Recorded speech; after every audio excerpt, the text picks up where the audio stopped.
भरत जी हाथ जोड़ करके कहते हैं कि क्षम आजु अति अनुचित मोरा, कहूँ बदन मृदु बचन कठोरा।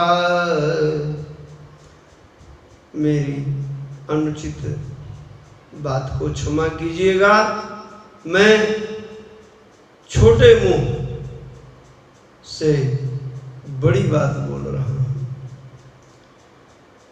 प्रभु पितु मातु सुहृद गुरु स्वामी, पूज्य परम हित अंतर्यामी, समरथ सरना गत हितकारी,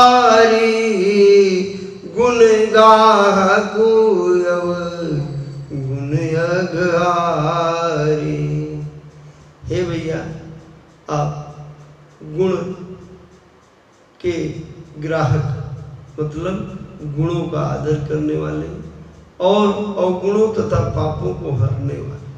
देखिए, जिसके अंदर अवगुण हो, जिसके अंदर जिसने पाप किया हो, उसको पाप से मुक्त करना, अवगुणों को हरना, गुणों का आदर करना, ये राम जी ही कर सकते हैं।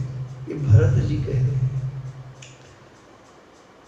राम रजाए मेट मन माहे, देखा सुना कतम को नाई। मैंने ऐसा न कहीं देखा न कहीं सुना। हे नाथ, आपकी रीत सुंदर स्वभाव की बड़ाई जगत में प्रसिद्ध है। जो क्रूर कुटिल दुष्ट कुबुद्धि कलंकी नीच शील रहित निरीश्वरवादी मतलब नास्तिक और निशंक हैं, उन्हें भी आपने शरण में लिया है। और हे प्रभु, मैं शपथ पूर्वक कहता हूं कि ऐसा स्वामी कोई दूसरा नहीं है। आप कृपाल हैं। मैंने सुंदर मंगलों के मूल आपके चरणों का दर्शन किया। स्वामी मुझ पर स्वभाव से ही अनुकूल हैं। आपने मुझ पर सांगो पांग भरपेट कृपा और अनुग्रह किया है। असे कही प्रेम विबस भय भारी, पुलक शरीर विलोचन बारी, प्रभु पद कमल गहे अकुलाई। प्रेम विवश होकर के आंखों से आंसू बह रहे हैं और भगवान राम का चरण पकड़ लेते हैं। भरत जी की विनम्रता और स्वभाव को देख करके राम जी व्याकुल हो जाते हैं। रघुराव शिथिल स्नेह साधु, समाज मुनि मिथिलाधनी, मन मोह सराहत भरत भायप, भगति की महिमा गनी। राम जी भरत जी की बातों को सुन करके कहते हैं कि तात भरत तुम धर्म धुरीना, लोक वेद विद प्रेम प्रवीणा। हे तात, तुम धर्म की धुरी हो, तुम रघुकुल की रीति को जानने वाले हो, तुम्हें सबके कर्म अकर्म का पता है, धर्म का पता है। तुम्हें ये भी पता है कि क्या करना चाहिए क्या नहीं करना चाहिए। और जो बिनु अवसर अथो दिनेसु, जग कही कहाउ न होई कलेसु। अगर समय से सूर्योदय न हो या समय पूर्व सूर्यास्त हो जाए तो संसार में क्लेश हो जाता है। इसलिए तुम सोच विचार कर स्वयं बताओ कि मैं क्या करूं। सो तुम करहु करावहु तात तरनी कुल पालक हो।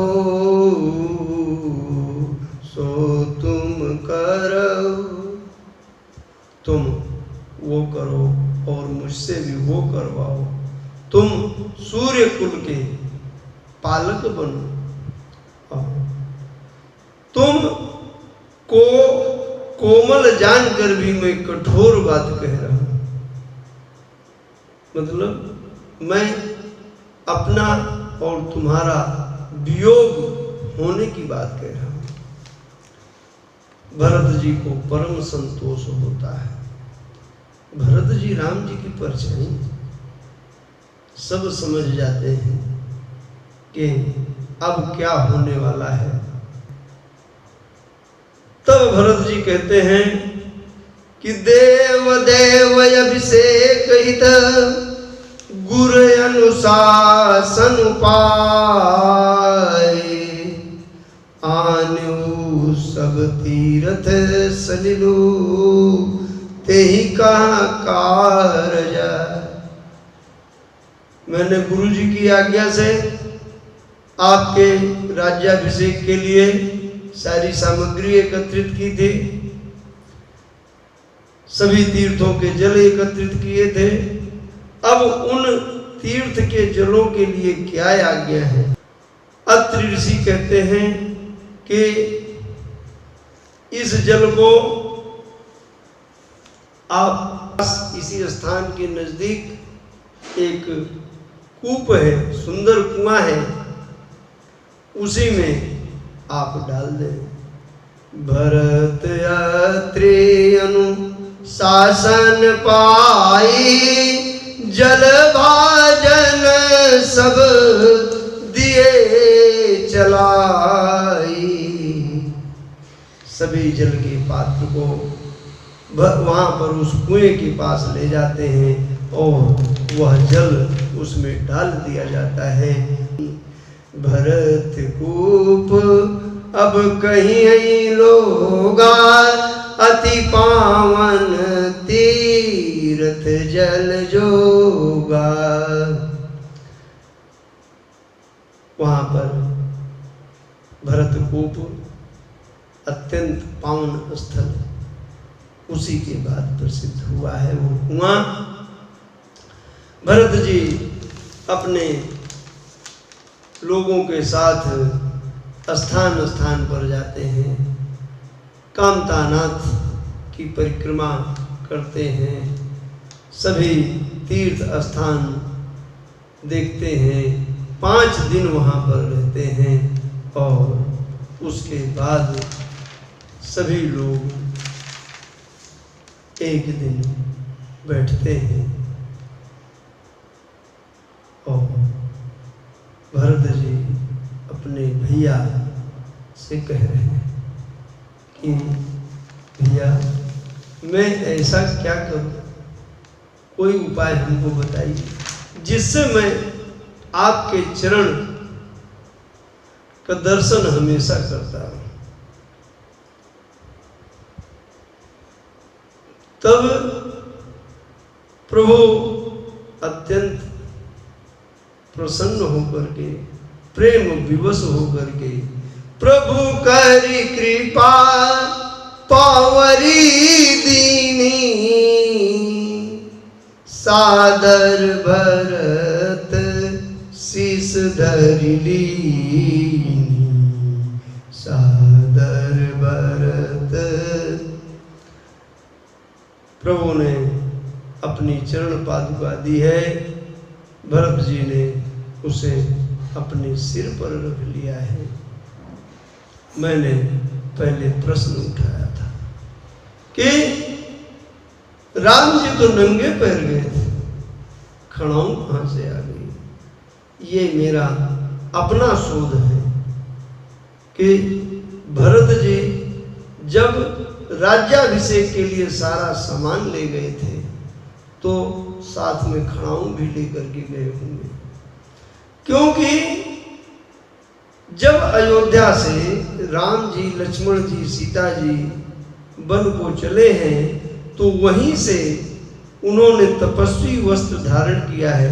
पैर में उनके कोई भी चरण पादुका नहीं थी, रास्ते भर नंगे पैर ही आए हैं।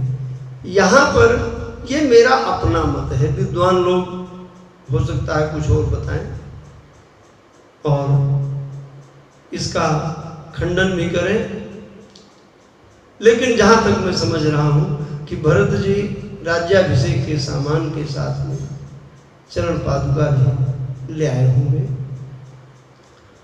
और उस चरण पादुका को लेकर के भरत जी और जनक जी सब लोग आते हैं।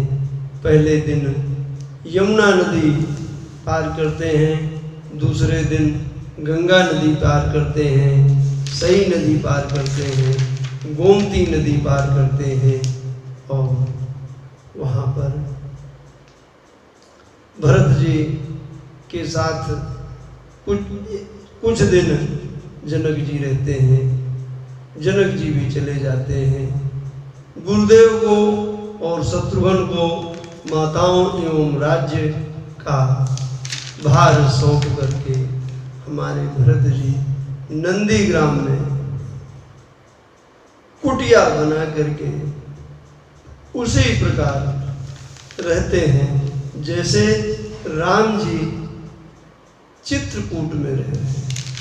वही भोजन करते हैं जो भोजन राम जी चित्रकूट में कर रहे हैं, वही आसन बिछाते हैं जो राम जी चित्रकूट में कर रहे हैं। गोस्वामी जी की लिखी चल रही है कि देह दिनहु दिन दूबरी होई, देह दिनहु दिन दूबरी होई, घटई तेज बलो मुख चढ़ती सोई। दिन प्रतिदिन स्वास्थ्य गिरता जा रहा है, लेकिन चेहरे का तेज बरकरार है। जिसम दम संजम नियम उपासा, नखत भरत ही विमल यकासा। ध्रुव विश्वासु अवधिराकाशी, स्वामी सुरति सुर बीथि विकासी। भरत रानी समुझनी करुतूती, भगति विरति गुण विमल विभूति। लखन राम सिय कानन बसई, लखन राम सिय कानन बसई। भरतु भवन बसी तप तनु कसही। बहुत मुश्किल है घर में रह करके वन जैसा जीवन जीना, बहुत मुश्किल है। गोस्वामी जी लिख तो दिए अपनी कलम से कि राम लक्ष्मण सीता तो जंगल में रह करके जो कष्ट भोग रहे हैं, ये घर में रह करके वो कष्ट भोग रहे हैं। गोस्वामी जी की लेखनी चल रही है। किसी राम प्रेम पीयूष पूरन, हो तु जन्म न भरत को। मुनिमन नगम जमनियम संदम, विषम व्रत आचरत को। दुखदाह दारिद दम्भ दूषण, सुजस निस अपहरत को। कलिकाल तुलसी से सठनी, हठि राम सन्मुख करत को। गोस्वामी जी लिख रहे हैं कि सीताराम जी के प्रेम रूपी अमृत से परिपूर्ण भरत जी का जन्म यदि न हुआ होता तो मुनियों के मन को अगम यम नियम सम दम आदि कठिन व्रतों का आचरण कौन करता? दुख संताप दरिद्रता दंभ आदि दोषों को कौन हरता? कलिकाल में तुलसीदास जैसे सठों को हठ पूर्वक कौन श्री राम जी के सम्मुख करता? भरत चरित करने तुलसी जो सादर सुनई, सिय राम पद पे अवश्य होई भवरस विरति। वो स्वामी जी कहते हैं कि जो भरत जी के चरित्र का नियम से आदर पूर्वक श्रवण करेगा वो निश्चित रूप से भगवान श्री राम जी के चरणों के प्रेम को प्राप्त करेगा।